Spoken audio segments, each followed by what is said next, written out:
नमस्कार, स्वागत है मेरे YouTube चैनल में। आज हम लोग देखेंगे IFS इंडियन फॉरेन सर्विस, भारतीय विदेश सेवा। ठीक ना। तो भारतीय विदेश सेवा का मतलब है कि विदेशों में जो भारत के प्रतिनिधि हैं, जो सरकारी अधिकारी हैं, उनको इसमें शामिल किया जाता है IFS, भारतीय विदेश सेवा में।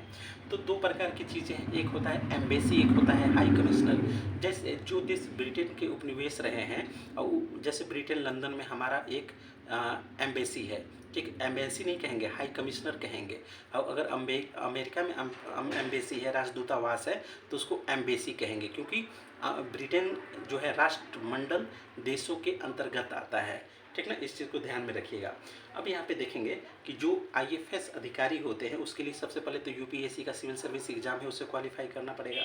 उसके बाद लाल बहादुर शास्त्री का जो मसूरी में एकेडमी है, वहाँ 15 सप्ताह की ट्रेनिंग होती है।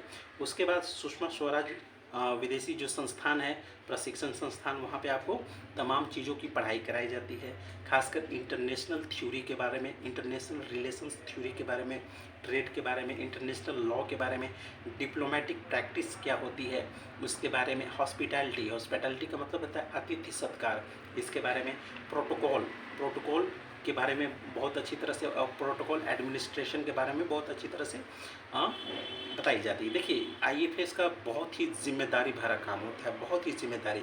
इसमें राजनीतिक हस्तक्षेप नहीं होता है, लेकिन बहुत ही प्रभावशाली और जिम्मेदारी वाला कार्य होता है। इसका जो ट्रेनिंग पीरियड है 1 साल तक चलता है। अब यहाँ पे दो चीज़ों को हम लोग समझेंगे। पहला, जो IFS हैं, जो भारतीय सेवा संस्थान के हैं, वो 2 जगह काम करते हैं। एक होता है एम्बेसी, यानी राजदूतावास।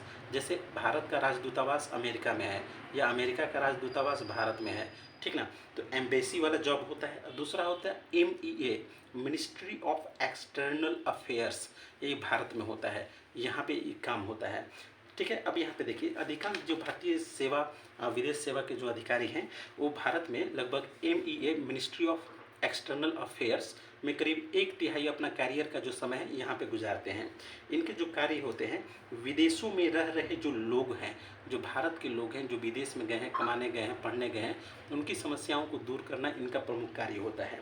इसके अलावा भारत से जो विदेश जो अधिकारी, कर्मचारी, मंत्री, प्रधानमंत्री, राष्ट्रपति जाते हैं, तो उनकी आने से लेके, जाने से लेके, मीटिंग से लेके, सारा अरेंजमेंट, सारा सिक्योरिटी, सारा स्पीच तक की जिम्मेदारी भारतीय जो एम्बेसी वाले हैं, ठीक ना, उनकी जिम्मेदारी होती है। भारतीय विदेश सेवा के जो अधिकारी, उनकी जिम्मेदारी होती है।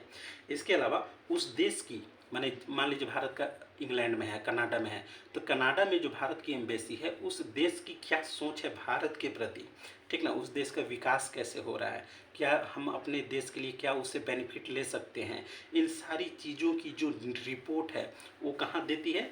मिनिस्ट्री ऑफ एक्सटर्नल अफेयर्स जो भारत में है, उसको ये रिपोर्ट देती है। और फिर मिनिस्ट्री ऑफ एक्सटर्नल अफेयर्स जो होते हैं, ठीक ना, जैसे अभी सुब्रमण्यम जी हैं, जयशंकर जी हैं, विदेश मंत्री, तो ये जो इनका डिपार्टमेंट है, वो फिर फॉरेन पॉलिसी को बनाता है उस देश के अनुकूल, कि क्या क्या हम उन देश से बेनिफिट ले सकते हैं, या हम उसे दे सकते हैं, या हम उससे ज़्यादा बेनिफिट ले सकते हैं। ये सारी चीज़ें होती हैं।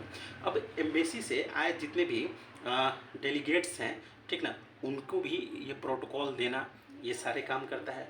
फॉरेन से जितने भी आए, जैसे कि मान लीजिए भारत में अमेरिका के प्रेसिडेंट आ रहे हैं, तो उनके आने जाने हर चीज़ की व्यवस्था जो संबंधित राजदूतावास है, उनके साथ मिलकर सारी प्लानिंग करना पड़ता है, सारी चीज़ों को डिटेल से करना पड़ता है। इसके बाद हम लोग देखेंगे, इसमें जब रैंक देखते हैं सबसे पहले, तो जो IFS में जो राजदूतावास में है, ठीक ना, एम्बेसी में या हाई कमिश्नर में होते हैं, ठीक ना, तो उसमें सबसे पहले आपको रहता था 3rd सेक्रेटरी, उसके बाद 2nd सेक्रेटरी, उसके बाद 3rd सेक्रेटरी, फिर काउंसिलर, फिर मिनिस्टर, फिर डिप्टी हाई कमिश्नर, फिर हाई कमिश्नर या एम्बेसडर, सर्वोच्च पद होता है, वहाँ तक आप पहुँचते हैं। आप ढेर सारे एम्बेसडर के वीडियो आप देख सकते हैं। बहुत ही रॉयल जॉब होती है, बहुत ही रॉयल जॉब होती है। इसके अलावा जो मिनिस्ट्री ऑफ एक्सटर्नल अफेयर्स में जो भारतीय सेवा के अधिकारी हैं, वो आगे असिस्टेंट सेक्रेटरी, फिर deputy secretary, director, joint secretary, additional secretary, और उसके बाद फॉरेन सेक्रेटरी ऑफ इंडिया बनते हैं। भारत में इनकी जो सैलरी होती है, वो 60,000 प्रति महीने से शुरुआत होती है।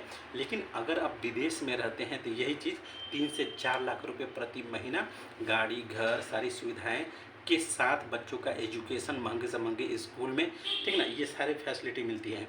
एक और अच्छी बात है कि अभी आपने गाड़ियों पे देखा होगा, नीली बत्ती देखिए, नीली बत्ती नहीं, उसके जो नंबर प्लेट होते हैं वो अगर नीला कलर का है, ब्लू कलर का है, तो समझिए कि वो फॉरेन डिपार्टमेंट का है, विदेश विभाग का है, या एम्बेसी की वो गाड़ियाँ होती हैं। जैसे नंबर प्लेट से ही पता चल जाता है, नंबर प्लेट पे अगर नीला रंग है तो समझिए कि किसी विदेश विभाग का, किसी एम्बेसी का वो गाड़ी है, ये उसकी पहचान होती है। लाइक कीजिए, शेयर कीजिए, सब्सक्राइब कीजिए। Thank you.